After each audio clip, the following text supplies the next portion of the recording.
Hello everyone, how's it going? It's news time on the NakamotoJedi channel. Let's get started.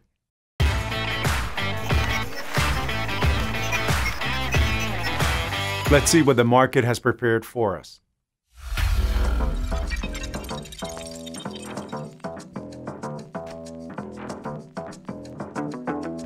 And we're still in the green.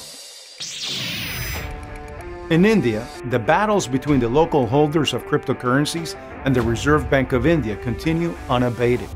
The Saturday Supreme Court session resembled a Bollywood blockbuster plot. Since April, RBI has refused to provide services to the owners of cryptocurrency accounts, despite the fact that the petition was signed by 40,000 Hindus. According to them, Bitcoin and other cryptocurrencies foster illegal operations. The final session is scheduled for September 11. We continue believing in the Indian crypto community. Next piece of news, and that's really exciting. We all love stories about crypto millionaires who bought Bitcoin back in 2008 and now are living the high life. The world was shaken by the story of an ordinary butcher whose early investments in crypto brought him several million net profit.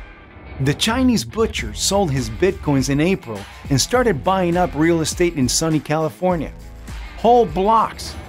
He owns huge mansions, vast tracts of land, as well as a Rolls Royce. Well, apparently a Lambo is no longer in fashion. Real estate in China is not very profitable, but nobody will refuse the villa in LA, so don't jump to selling your BTC. Cats have seized the internet. There's no running away from them. The guys from CryptoKitties have decided to make a change and create Honu Kitty, a charming hybrid of a kitten and a sea turtle. In fact, they had a good aim. The project was created to protect the ocean dwellers from extinction.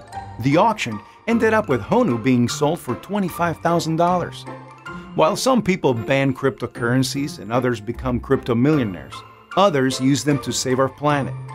I'm for the third, but I wouldn't refuse a Rolls Royce. Thank you guys for watching. If you like our news digest, don't forget to subscribe and push the like button below this video. See you next time.